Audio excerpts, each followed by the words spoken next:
दोस्तों नमस्कार। जीवन दर्शन की चिंतन यात्रा में मैं दिनेश्वर माली आप सभी का तहे दिल से हार्दिक स्वागत करता हूं। हम हर रोज़ किसी न किसी व्यक्ति विशेष से प्रेरित होते हैं, या तो किसी व्यक्ति से प्रेरित होते हैं या किसी व्यक्ति विशेष के द्वारा किए गए कार्य से प्रेरित होते हैं। आज तक जितने भी बड़े या महान कार्य हुए हैं उसमें किसी न किसी से हम प्रेरणा जरूर प्राप्त करते हैं। किसी महापुरुष की प्रेरणा प्राप्त करते हैं, किसी बड़े व्यक्ति विशेष की प्रेरणा प्राप्त करते हैं, क्योंकि हर कार्य छोटा हो या बड़ा हो, लेकिन हम उस कार्य को करने के लिए किसी न किसी से प्रेरणा जरूर प्राप्त कर सकते हैं। और जीवन में जितने भी बड़े कार्य हुए हैं, जितने भी महान कार्य हुए हैं, वो कार्य केवल प्रेरणा शक्ति से ही संपन्न होते हैं।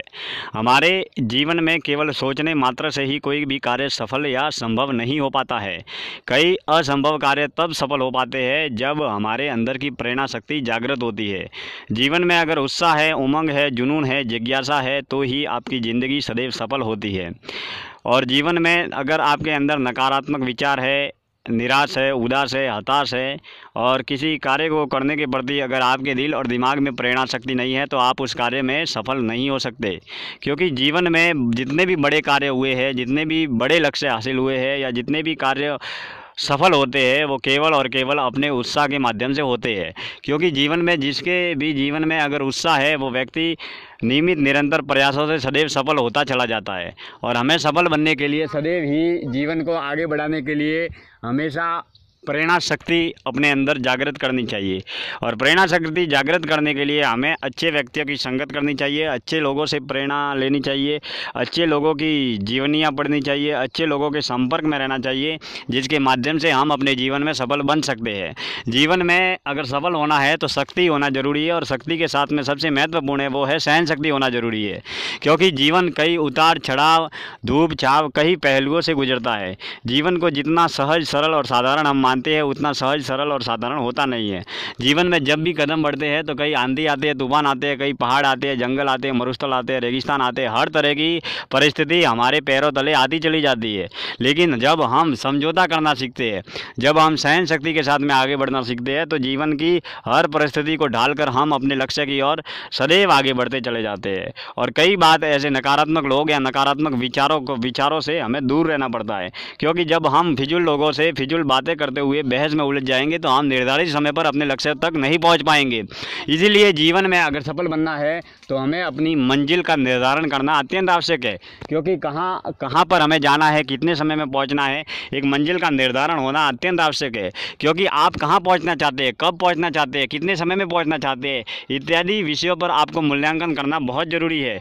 क्योंकि लक्ष्य हासिल करने के लिए आपको अपने ऊपर नियंत्रण होने के साथ में एक चुनौतीपूर्ण कार्य करने के लिए जीवन में हर चुनौती से लड़ने का प्रयास आपको करना होगा। जीवन में हर सफलता को पाया जा सकता है, जीवन में हर कार्य संभव है अगर आप ठान लें और मजबूत कार्य शक्ति के जरिए अगर आप आगे बढ़े तो जीवन में 100% रूप से सफल होते हैं।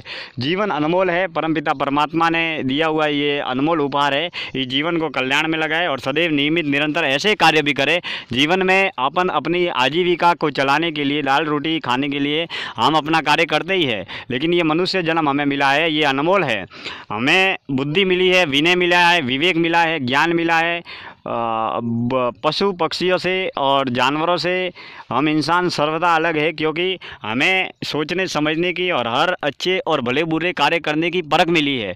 तो हमें अपनी बुद्धि विनय विवेक से सोचना चाहिए कि कौन सा कार्य अच्छा है, कौन सा कार्य बुरा है। अगर हम चिंतन करें, मंथन करें और अपने आप का आत्म मूल्यांकन करें तो हम कौन सा कार्य अच्छा कर रहे हैं, कौन सा कार्य बुरा कर सकते हैं, हम खुद भी उसका मूल्यांकन कर सकते हैं। क्योंकि हमें भगवान ने सोचने की बुद्धि दी है, कार्य क्षमता दी है, विनय दिया है, विवेक दिया है। तो हम हमारी बुराइयों के बारे में जितना जानते हैं, हम हमारी अच्छाइयों के बारे में जितना जानते हैं, हम हमारी खूबियाँ और खामियों के बारे में जितना जानते हैं, जितना आप खुद जानते हैं उतना दूसरा कोई और भी नहीं जानता।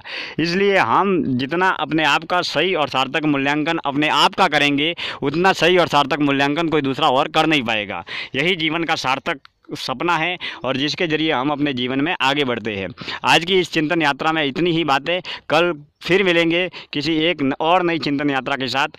आपने सुना और इसे आगे से आगे शेयर किया, इसके लिए बहुत बहुत धन्यवाद। मैं दिनेश्वर माली आप सभी का तहे दिल से हार्दिक आभार व्यक्त करता हूँ। फिर मिलेंगे, मिलते रहेंगे। धन्यवाद। जय श्री कृष्ण।